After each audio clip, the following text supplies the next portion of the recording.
আৰু এটা মই চিন্তা চৰ্চা কৰি আছো, কিমান সফল হ'ব পাৰিম নাজানো। সৰ্বশিক্ষা অভিযান বা শিক্ষামন্ত্ৰী থাকোঁতে মই এটা প্ৰচেষ্টা আৰম্ভ কৰিছিলোঁ যে অসমৰ শিক্ষকসকলে নিজৰ ভিতৰতে মিউচুৱেল ট্ৰান্সফাৰ বিচাৰিব পাৰে। অৰ্থাৎ কোনোবাই ডিব্ৰুগড়ৰ পৰা ধুবুৰীত যাব খোজে, কোনোবাই ধুবুৰীৰ পৰা ডিব্ৰুগড়ত আহিব পাৰে, যদি দুইজন শিক্ষক সন্মতি প্ৰদান কৰে। আৰু তেনেকুৱা প্ৰচেষ্টাৰ ফলত বহু হাজাৰ শিক্ষকে নিজে বিচৰা জিলাখনলৈ আহিব পাৰিছে আৰু ইজনে সিজনৰ সহায়ক হৈছে। এই ব্যৱস্থাটো আমি তৃতীয় আৰু চতুৰ্থ শ্ৰেণীৰ কৰ্মচাৰীৰ ক্ষেত্ৰতো আৰম্ভ কৰিব পাৰোঁ নেকি?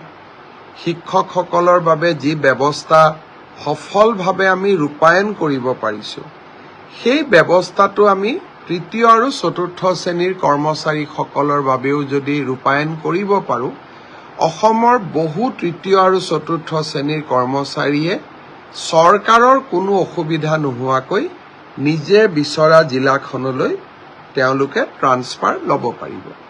ধৰি ল'লো শিলচৰৰ এজন চতুৰ্থ বৰ্গৰ কৰ্মচাৰীয়ে তেজপুৰত কাম কৰি আছে, দৰং, তেজপুৰ বা বিশ্বনাথ চাৰিআলিৰ কোনোবা এজন কৰ্মচাৰীয়ে শিলচৰত কাম কৰি আছে। এতিয়া দুইজনে যদি কথা পাতি এটা মিউচুৱেল ট্ৰান্সফাৰৰ আমাক আবেদন কৰে, পাৰস্পৰিক বদলি, আমি তাত কৰি দিলে চৰকাৰৰ কোনো অসুবিধা নহয়।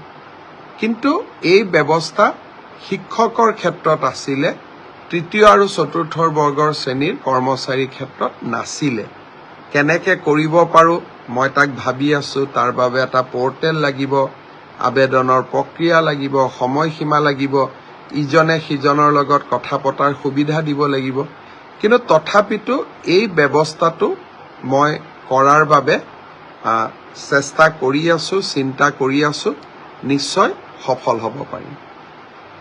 1 লাখ নিযুক্তিৰ প্ৰক্ৰিয়াক আগুৱাই লৈ গৈ অহাকালি শ্ৰীমন্ত শংকৰদেৱ কলাক্ষেত্ৰত আমি শিক্ষা বিভাগত কেইবাটাও নতুন নিযুক্তি দিম।